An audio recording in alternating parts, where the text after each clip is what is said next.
Alright guys, this is the Sig Sauer P226. This is the case it comes with. So, here's the gun.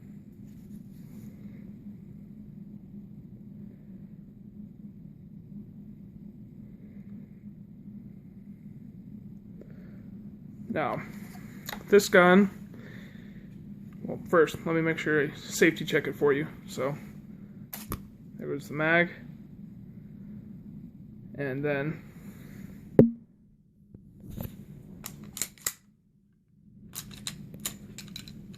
alright, there. You can see daylight out the back end of it. Alright, so now you know it's safety checked. Alright, so.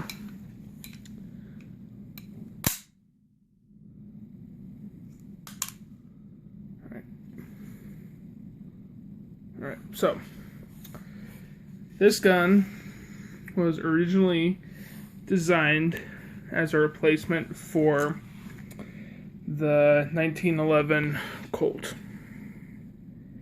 And one of the cool things about it is this gun functioned extremely well. It was nearly beat out in the 1984 XD9 challenge for the replacement for the 1911. This gun shot well. A lot of people really like this gun, but it was ultimately lost to the Beretta M9 due to the overall cost that Sig had versus Beretta. So, this gun was so good and so accurate and stuff that the Navy SEALs immediately adopted this weapon. Same with the Texas Rangers, the Border Patrol, and a bunch of other different law agencies all over the place, including the Ohio State Police. Alright, so, brief little recap about this gun. So, this gun is what is considered a single double action gun. Well, what that means is when you have the gun like this, you have there's no dedicated safety on this gun.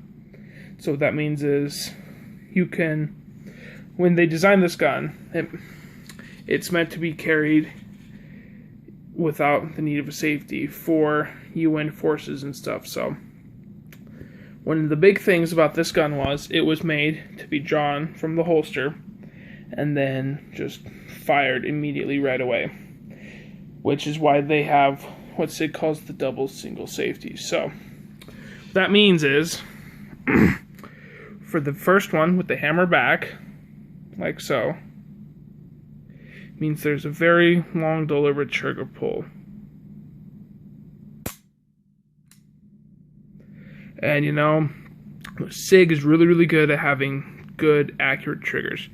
Now, for the single action like this, this is probably a good 8.5 to 10 pound trigger pull. So that's pretty hefty for most of you. But one of the things that happens next is that when the slide goes, the hammer is in the back position, meaning the next trigger pull considerably a lot less. So that is why a lot of people use this weapon. It is extremely accurate, extremely durable, and a lot of people like that there's not an affirmative safety. Now for me, I could go either way. I mean, most of the time I just keep it in the case, but for my purposes, it works. Now, in the case, it comes with your action lock, and it comes with this little tool, which, from what I read from the book, is intended to check and see if there's a round in the chamber. So that, and the gun comes with two 15-round magazines. Now, this is pretty different for me because I live in Utah. So, being a gun safe state, I was able to purchase an aftermarket magazine from Metgar, who does make all the magazines for Sig, and I was able to buy it with an 18-round extension. So that's very good and stuff. So, give you a little overview of the gun. On the side of the gun, you've got all these different switches and levers. For some people, that seems like it's quite a bit, but it's actually not that. So right here, you have the slide catch. So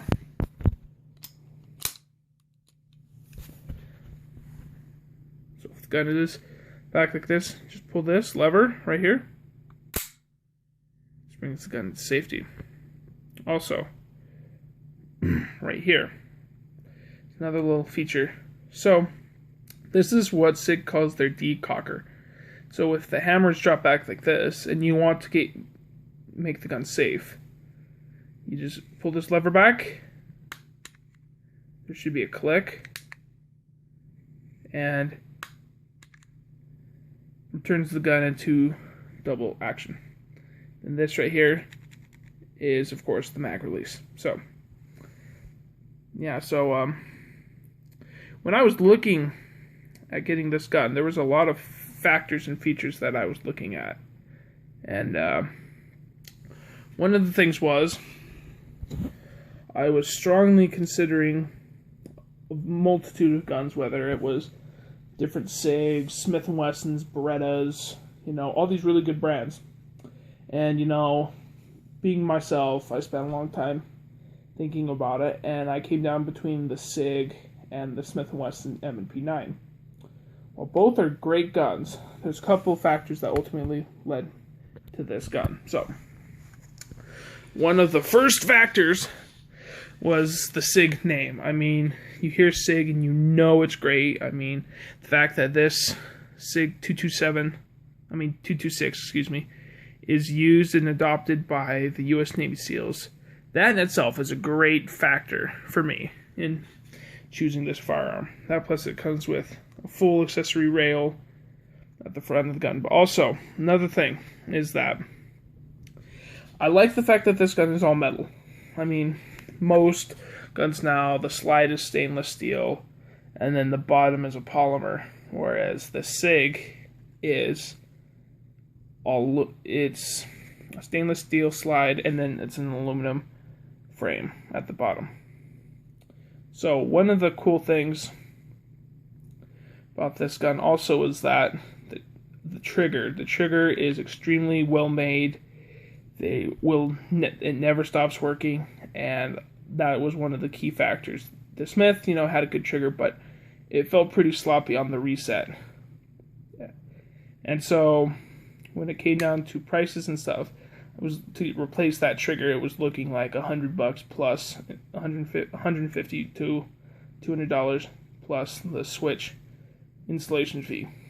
Then the other thing was, for those of you who haven't noticed already, this Sig comes on with night sights, which, for those of you who know, will glow in the dark. I mean, if I turn the lights off right now, those will just light up, and you'll be able to see everything. And that is absolutely phenomenal. I really like that about this gun.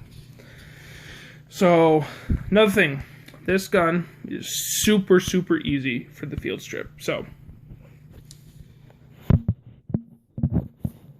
field strip this gun.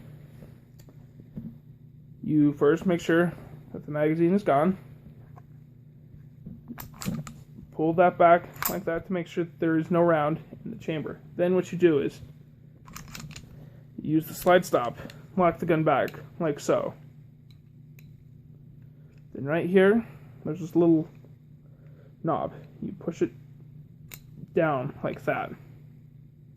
Then what you're going to want to do is you're going to want to grab the slide so it doesn't just throw itself away from you.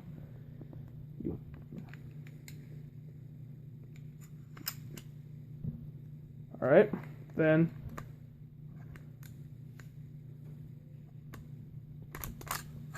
there you go.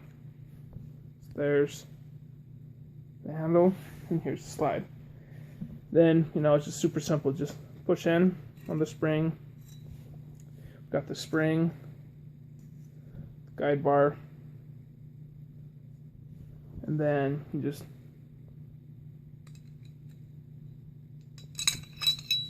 there you go. There's the barrel. There you go. Super simple. Then putting it back, super easy as well.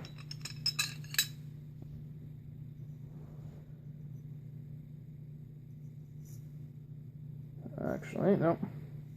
Like that. Then